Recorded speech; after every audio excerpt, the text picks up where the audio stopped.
है। जॉब करें, जॉब पे 5 साल भूल जाएं कि आपने पाकिस्तान आना है। वो जो यूनिवर्सिटी जिन्होंने कर ली है ना, उनको ये चाहिए कि वो मास्टर्स करने बाहर चले जाएँ और ये नहीं सोचें कि यार मुझे पाकिस्तान के लिए आके कुछ करना है, क्योंकि यूनिवर्सिटी आ चुकी है या यूनिवर्सिटी से ग्रेजुएट हो चुकी है। मैं इन्हें कहता हूँ कि इन्हें ई-कॉमर्स वगैरह या अमेज़न की सर्विसेज़ की तरफ नहीं जाना चाहिए। अच्छा,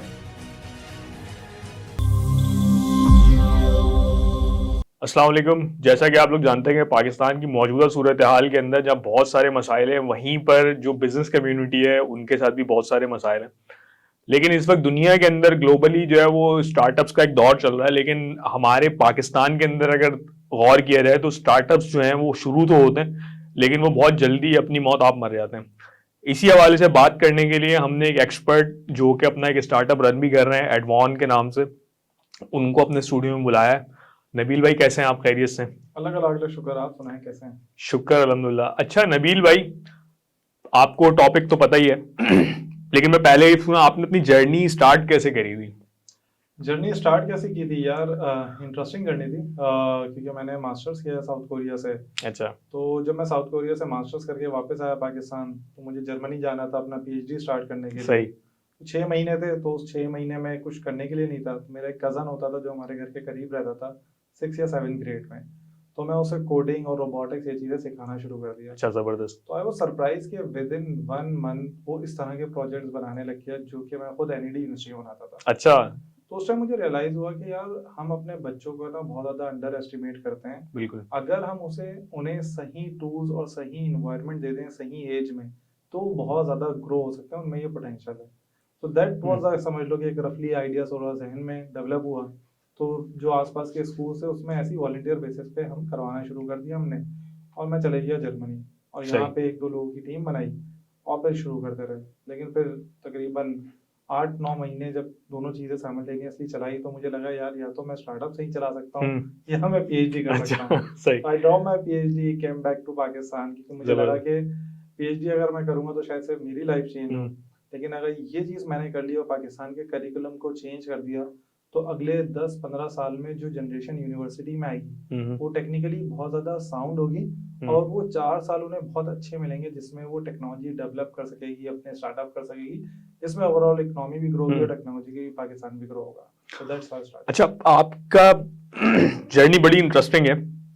ये बताएं कि डिफरेंस क्या आपने देखा कि मतलब एक तो वो जब आपने स्टार्ट किया और एक वो जो मतलब आप अभी जिस जगह पहुंचे, यानी इसके दरमियान में आपने क्या डिफरेंस पैदा किया? डिफरेंस इस सेंस में, अगर मैं स्पेसिफिकली अपने स्टार्टअप से रिलेटेड बात करूं, एक टर्म आपने सुनी होगी, स्टेम एजुकेशन। ये जो हम काम बिल्कुल। करते हैं ये स्टेम एजुकेशन कहलाती है कि आपने जो भी चीज़ बच्चे को पढ़ानी है उसमें साइंस होनी चाहिए, technology, engineering, arts and mathematics. और ये जिस तरह से हम पढ़ते हैं ना मैथ की, उसकी प्रैक्टिकल इम्प्लीमेंटेशन ही नहीं पता होता। बिल्कुल ऐसा ही है। तो इस अप्रोच में हम ये बोलते हैं कि इस तरह से बच्चों को पढ़ाया जाए कि बच्चा प्रैक्टिकली कॉन्सेप्ट इम्प्लीमेंट करे ताकि उसे समझ में आए। ठीक है। तो जब हमने 2016 में ये चीज़ स्टार्ट की, तो उस टाइम पे ये तसव्वुर करना कि स्कूल में एज अ करिकुलम का पार्ट हो सकता है, ये कोई सोचता भी नहीं था। लेकिन अभी मतलब हमने खुद तकरीबन 250 प्राइवेट स्कूल्स में इस चीज़ को इम्प्लीमेंट किया। अच्छा, जबरदस्त। गवर्नमेंट लेवल पे उस टाइम पे स्टेम की कोई बात ही नहीं करता था। इस टाइम पे फेडरल गवर्नमेंट ने ऑलरेडी स्टेम रिलेटेड एक पायलट प्रोजेक्ट रन कर चुकी है। सही। और अब वो इस चीज़ पे सोच रहे हैं कि किस तरह से हम इसको, जो हमारा रेगुलर करिकुलम है ऑल ओवर द पाकिस्तान, उसमें मैंडेटरी पार्ट ऑफ करिकुलम बनाए। तो it seems to me a biggest achievement कि यार आपने एक ऐसे माशरे में जहाँ पे इनोवेशन इतनी ज्यादा नहीं सोची जाती, करिकुलम जो हमने पढ़ा हमारे बड़े बिल्कुल ऐसे ही है। तो वो मुझे लगता है कि हमने बड़ा चेंज किया। जबरदस्त। अच्छा, एक चीज जो सबसे इम्पोर्टेंट है वो ये कि यानी कि स्टैम्प का दौर दुनिया के अंदर पहले गुजर चुका है, मतलब अब तो वो किसी और जगह जा रहे हैं। हमारे यहाँ स्टैम्प अभी शुरू हुआ है। कितना गैप लगता है, वो कितना वक्त लगेगा सोसाइटी को इसके साथ इंटीग्रेट होने में? अच्छा, मैं अगर रियलिस्टिक इसका उम्मीद, बात एक होती है उम्मीद की, उम्मीद तो दुनिया का है, तो उम्मीद तो है कि जल्दी हो जाएगा। लेकिन अगर हम एजुकेशन इंडस्ट्री को थोड़ा सा देखें ना, तो फिर हमें लगता है कि ये चीज़ करना बहुत मुश्किल है। क्योंकि देखें बाहर कंट्रीज में ये इस वजह से पॉसिबल हो पाया, वहाँ पे भी ये नहीं कि हर जगह पे है, लेकिन जहाँ पे भी जैसे फिनलैंड है वहाँ पे ये हो पाया क्योंकि वहाँ का जो टीचर है वो हाईली क्वालिफाइड होता है और उसका जो पे स्केल होता है वो बहुत अच्छा होता है। तो लोग कोशिश करते हैं कि मुझे टीचर्स की जॉब मिल जाए। सही। अच्छा। पाकिस्तान में जो टीचर्स हैं वो बनते हैं जो बेचारे कुछ नहीं कर पाए अनफॉर्चुनेटली, या वो मदर्स जो सुबह में पढ़ी लिखी होती है लेकिन सुबह में कोई काम करने के लिए नहीं होता, तो वो सोचते हैं किस तरह से टाइम यूटिलाइज किया जाए। और ये 95% की मैं बात कर रहा हूँ, क्योंकि हमने कराची से लेकर पेशावर तक इतने स्कूल और इतने स्कूल ओनर से बात कर चुके हैं। तो कोई अगर ये बोले ऑडियंस के अंदर जो सुनने वाले हमारे कि यार हर कोई ऐसा नहीं होता, 95% ऐसे ही होते हैं, ठीक है। तो जब टीचर रिसोर्स अच्छा नहीं है ना, और इसमें टीचर की गलती नहीं है, बात ये है कि अगर आप 25-30 हजार रुपए उसे दे रहे हैं तो कोई अच्छा टैलेंट आपके पास क्यों आएगा, सिंपल सी बात है, ठीक है। तो पहला है टीचर, जिसकी वजह से अगर वो टीचर के अगर सैलरी इस टाइम पे आप लाख कर दें ना गवर्नमेंट की तरफ से कि स्कूल का एक पैमाना हो, टीचर जो है वो लाख सैलरी मिनिमम ले रहा हो, तो फिर तो ये हो जाएगा अगले 5 से 6 साल में। लेकिन जो अभी सिनेरियो चल रहा है उसमें क्योंकि अच्छा रिसोर्स वो अट्रैक्ट नहीं कर सकता, जब अच्छा रिसोर्स नहीं आएगा तो वो अच्छा पढ़ा नहीं पाएगा, तो जो बेसिक मैथ और इंग्लिश है वही नहीं पढ़ा पा रहा, तो इस टाइम क्या पढ़ा पाएगा। तो ये अच्छा, जैसे आप लोगों ने स्टार्टअप करा, मतलब मैंने आपकी कंपनी का नाम फर्स्ट टाइम 2018 में सुना था, क्योंकि मैं खुद एक स्टार्टअप के साथ था, काम कर रहा था, तब मैंने सुना था। तो ऑब्वियसली आप लोग पहले से काम कर रहे थे। आपका स्टार्टअप जो है वो आगे मतलब मजीद स्केल क्यों नहीं हो सका, उसके क्या रीजंस थे? मतलब क्या फंडिंग की कमी थी या कोई और रीजंस थे, क्या प्रॉब्लम थे? मुझे हमारे केस में जो स्पेसिफिक रीजन लगता है ना, वो फंडिंग की कमी नहीं लगती, ठीक है। अच्छा। फंडिंग हमारे पास अच्छी थी। कोविड से पहले अगर मैं बात करूं तो हमारा रेवेन्यू और जो हमारी ग्रोथ है वो बहुत अच्छी हो रही है। अच्छा। ठीक है। 3 इंसिडेंट हुए जिसकी वजह से हमें लगता है स्पेसिफिक हमारा स्टार्टअप जो है वो उस से स्केल नहीं हो पाया। पहले आया कोविड, उसमें 2 साल स्कूल बन रहे हैं, तो ऑब्वियसली जब स्कूल 2 साल बन रहे हैं, एक बिजनेस का आपका मेन अर्निंग रिसोर्स ही वही है, तो फिर आप कैसे सर्वाइव करेंगे। तो एक तो वो चीज रही। फिर उसके बाद फ्लड आए, उसमें स्कूल बन रहे, और फिर उसके बाद 1.5 साल में जितना हाई इन्फ्लेशन हुआ है ना, तो मतलब जो इस टाइम पे 2-2.5 लाख रुपए भी कमा रहा है ना, तो वो ये सोच रहा है कि मैं कैसे सर्वाइव करूं। बिल्कुल तो ऐसे ही है। जब ऐसी सूरत हाल होती है ना, तो फिर आप इनोवेशन या क्रिएटिविटी नहीं सोचते, आप ये बोलते हैं यार रिक्वायर्ड क्या है, मतलब जिसके बगैर जिंदगी नहीं गुजर सकती। तो हमारी जो अभी चीज है ना, जो हमारा स्टार्टअप जो प्रोवाइड करता है, वो स्कूल की रिक्वायरमेंट नहीं है मैंडेटरी। अच्छा। क्योंकि अगर बोर्ड का एग्जाम देना है तो जरूरी नहीं है। हाँ बिल्कुल ऐसे ही है, एग्जैक्टली ऐसे ही है। वो लेवल हो चाहे वो मैट्रिक सिस्टम हो। तो जब वो उस तरह की मैंडेटरी रिक्वायरमेंट नहीं है, तो स्कूल और पेरेंट्स क्या सोचेंगे, यार ये एक्स्ट्रा फाइनेंशियल बर्डन आ रहा है, इसको हटाएं। हम फॉर एग्जांपल दूसरे मॉड्यूल करवाते हैं, इनको हटाएं तो कॉस्ट कटिंग हो जाएगी। अच्छा नबील भाई, एक सवाल है कि क्या ये पॉसिबल नहीं है कि स्टेम एजुकेशन को स्कूलिंग सिस्टम के अंदर मैंडेटरी कर दिया जाए किसी सब्जेक्ट की तरह? क्या यानी कि इससे एक बड़ा, मैं क्योंकि एक इम्पैक्ट देख रहा हूं, अगर ये मैंडेटरी हो जाए, जैसे आपने कहा कि हमारे बोर्ड की रिक्वायरमेंट ही नहीं है, जब रिक्वायरमेंट ही नहीं है तो पेरेंट्स कहते हैं यार ये एक एक्स्ट्रा बर्डन है बच्चे के ऊपर, ठीक है। अच्छा, वो बच्चे पे एक्स्ट्रा बर्डन क्यों है? जाहिर बात है पेरेंट्स के लिए भी फाइनेंशियली एक प्रॉब्लम है, और बच्चा कहता है यार पहले ही देने के 13-14 सब्जेक्ट पढ़ रहा हूँ, एक और का इजाफा हो गया जिसमें मुझे दिमाग भी खपाना पड़ रहा है, दूसरे सब्जेक्ट तो रट्टे लगा के मैं पूरे कर लेता हूँ। अगर ये मैंडेटरी हो जाए तो इसका क्या इम्पैक्ट होगा? देखिए, अगर जैसा मैंने बताया ना कि गवर्नमेंट इस चीज के ऊपर सोच रही है कि मैंडेटरी कैसे हो सकता है। मैंडेटरी अगर हो भी जाएगा ना, उसके बावजूद भी इसकी पाकिस्तान में प्रैक्टिकल इम्प्लीमेंटेशन जो एग्जीक्यूशन है ना, वो करना बहुत मुश्किल है, क्योंकि जो टीचर रिसोर्स है आपके पास जिसने ये चीज एग्जीक्यूट करनी है वो अच्छा नहीं है। तो होगा ये कि मासेस में जाएगा ये, और उसमें से जो बच्चे खुद इंटरेस्टेड होंगे ना, तो वो बहुत आगे चले जाएंगे। जिनको अगर फॉर एग्जांपल ये मैंडेटरी नहीं होता है तो हो सकता है उन्हें अवेयरनेस ही बहुत बाद में आए, तो उन बच्चों के लिए बहुत अच्छी चीज है।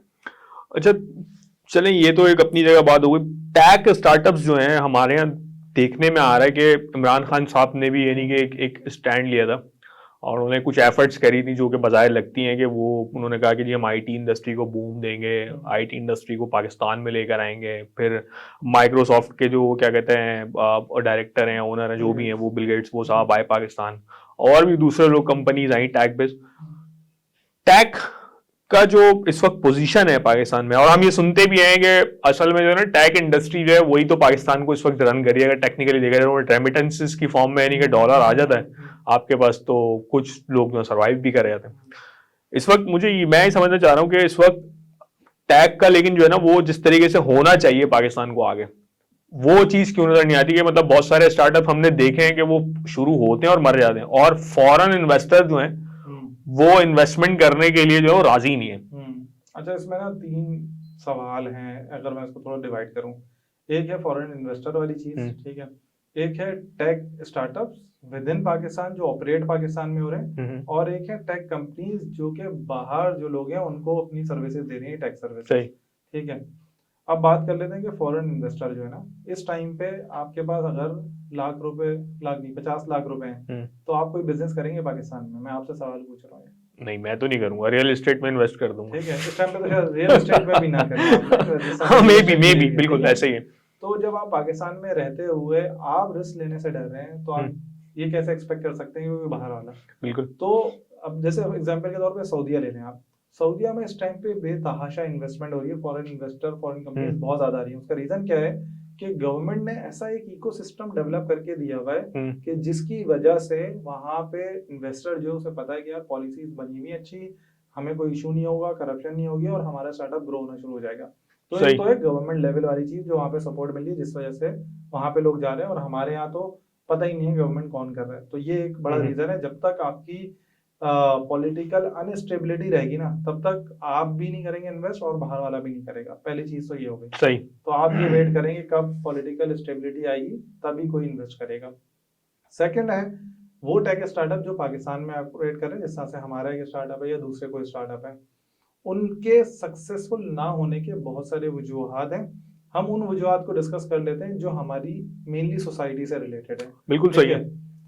वो ये है कि हम ना, अगर आप और मैं जो बात कर रहे हैं ना, हम पूरी पाकिस्तान की पॉपुलेशन का शायद 1% या 2% हाँ, बिल्कुल ऐसे ही लोग हैं, तो कि बहुत कम। वैसे तो हम बताते हैं कि 24 करोड़ आवाम है, 25 करोड़ आवाम है, लेकिन जो इस तरह की आवाम है वो बहुत कम है। ठीक है, तो जो टेक स्टार्टअप होता है वो इस सेंस में आता है कि यार ये इतनी बड़ी आवाम है और मैं इसको बेचूंगा, ये खरीदेगी। लेकिन हमारी आवाम जो है वो खरीदने को तैयार ही नहीं है, क्योंकि हमने हमेशा विंडोज जो है वो पायरेसी के तौर पे यूज की है, हमने दूसरी मूवीज जो है और आज तक ऐसे यूज कर रहे हैं, टॉरेंट और वो। तो जब आपका माइंडसेट ये डेवलप हुआ है ना, तो इस माइंडसेट को चेंज होते होते बहुत टाइम लगेगा। अच्छा नबील भाई, सारी चीजें हमने डिस्कस कर ली, एक जो भी यानी कि इश्यूज थे, क्लोजिंग की तरफ चलते हैं, कंक्लूड करते हैं। ये बताएं कि ये चीजें कैसे बेहतर हो सकती हैं ओवरऑल सोसाइटी के अंदर, जो मतलब हमारे यहाँ जो ग्रेजुएट्स लोग निकल रहे हैं और स्टार्टअप का दुनिया भर में एक दौर चल रहा है, और हमारे यहाँ भी यानी एक पोटेंशियल तो है, ऐसा नहीं है पोटेंशियल नहीं है, चीजें लाइन अप कैसे हो सकती हैं,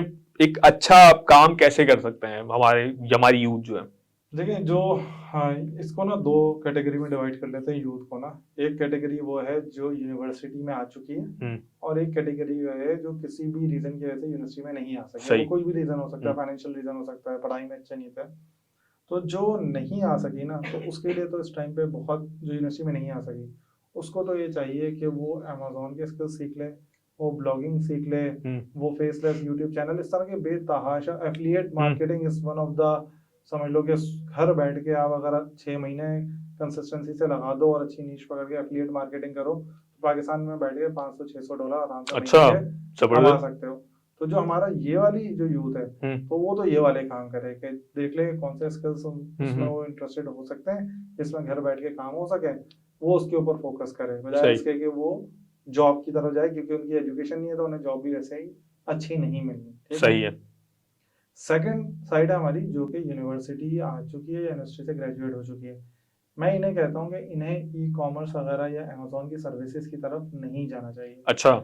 वजह यह है कि वो जाते हैं इस वजह से ज्यादातर कि वो जब वो जॉब को देखते हैं तो जॉब में देखते हैं 30-35 या 25,000 रुपए सैलरी मिल रही है, और क्योंकि जाहिर सी बात है वो रिलेटिवली ज्यादा लॉजिकल थिंकर होते हैं, क्योंकि उन्होंने यूनिवर्सिटी में पढ़ा होता है, तो वो उन्हें आसान लगता है यार अमेजोन का एक स्किल सीख लो, उसे बेचता हूँ बीबीसी करके, मुझे घर बैठ के $1,000-1,500 मिल जाएंगे। ठीक है, तो वो इसलिए शॉर्ट पाथ के ऊपर चला जाता है।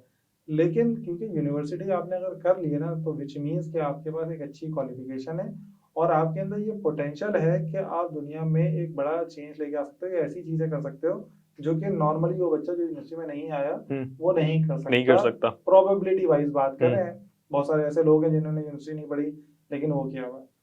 तो वो जो यूनिवर्सिटी जिन्होंने कर ली है ना, उनको ये चाहिए कि वो मास्टर्स करने बाहर चले जाएं। सही है।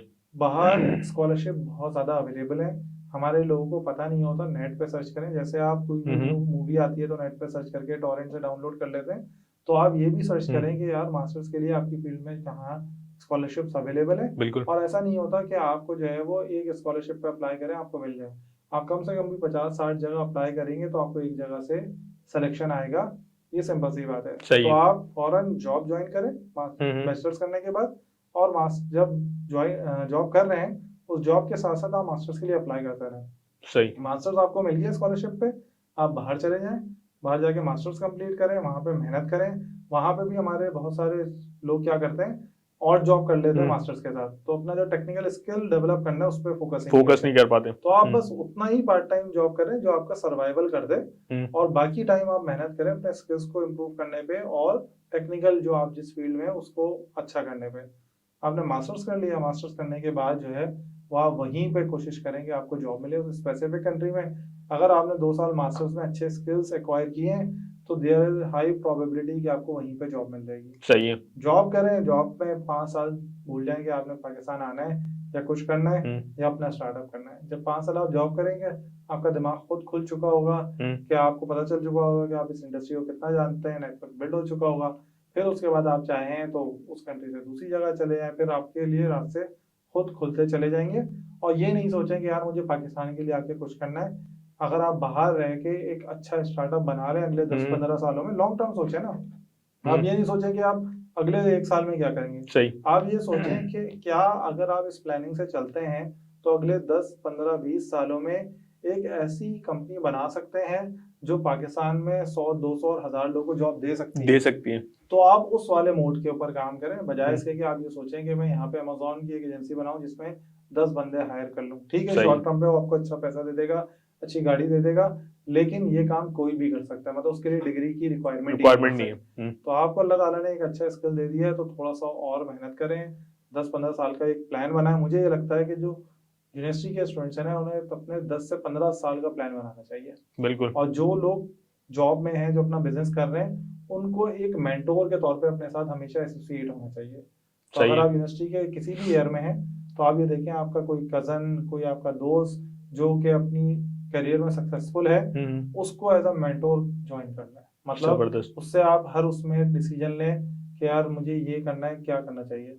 तो अगर आपने अगले 15 साल का गोल लिखा हुआ होगा ना तो आपके डिसीजन बहुत बेहतर होंगे, क्योंकि आपने गोल नहीं लिखा होता तो आप सोचते हैं यार महीने के 2 लाख मिल रहे हैं यहाँ से। यही मेंटोरशिप आप अगर देना अगर हमारे जो ऑडियंस देख रहे हैं इस वक्त आपको, उनमें से अगर कोई चाहे कि वो आपको ज्वाइन कर सके तो क्या उसका तरीकेकार है?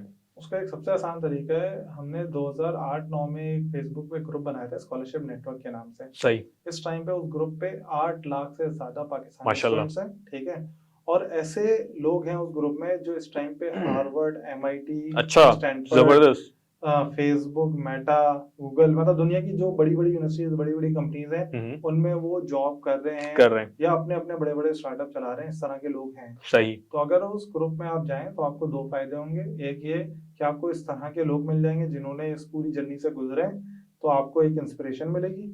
दूसरी चीज, आपको मास्टर्स के लिए, स्कॉलरशिप के लिए जाना है तो आपको वहां से वो गाइडेंस मिल जाएगी। और तीसरी चीज ये होगा कि आपका एक थोड़ा सा दिमाग खुलेगा कि यार जब ये लोग अचीव कर सकते हैं तो हम क्यों नहीं कर सकते। तो मैं तो एक इंडिविजुअल हूँ ना, वहां पे तो समझे कि चले 8 लाख मेंबर हैं तो 10,000 तो ऐसे लोग होंगे ना बिल्कुल जो मुझसे भी ज्यादा काबिल होंगे। बिल्कुल। और जब आप वहां पे, लेकिन प्रॉब्लम क्या है, एक चीज बस याद रखें कि आप मुझे जो ऑडियंस है उसे डायरेक्टली मैसेज अगर करते हैं या मुझ जैसे किसी भी बंदे को, तो आपको मैसेज करने का तरीका ये होना चाहिए, लिंक्डइन पे करते हैं आप, फेसबुक पे करते हैं, मैसेज करने का तरीका ये होना चाहिए, अस्सलाम वालेकुम सर, दिस इज मी और मैं ये काम करता हूँ, मुझे आपसे ये हेल्प चाहिए। बिल्कुल। ठीक है, आप ये नहीं पूछेंगे सर स्कॉलरशिप के लिए अप्लाई कैसे करूँ, इट्स वेरी जेनेरिक क्वेश्चन है। आप ये बोले यार फॉर एग्जांपल मैंने मेडा स्कॉलरशिप है कनाडा की, उसके लिए अप्लाई कर दिया है, उसका जो अप्लाई कर रहा था तो उसमें ये स्पेसिफिक पॉइंट है जहां मैं फंस रहा हूँ बिल्कुल, तो आपको हेल्प कोई करेगा। लेकिन आप ये पूछे ना सर मैंने बैचलर्स किया है, मुझे क्या करना चाहिए, तो ये बहुत मुश्किल है कि आपको कोई आंसर दे। मैं कैसे बताऊं बिल्कुल, आपकी प्रायोरिटीज ही नहीं है। मतलब जाहिर सी बात है, ये तो एक ऐसी बात है कि आपको मैं जानता ही नहीं हूँ आपकी प्रायोरिटीज क्या है, तो मैं आपको कैसे गाइड कर सकता हूँ उस डोमेन में। बिल्कुल सही है, ठीक है। जैसा कि आप लोगों ने पूरी एपिसोड को देखा और सुना, हमारे साथ थे नबील।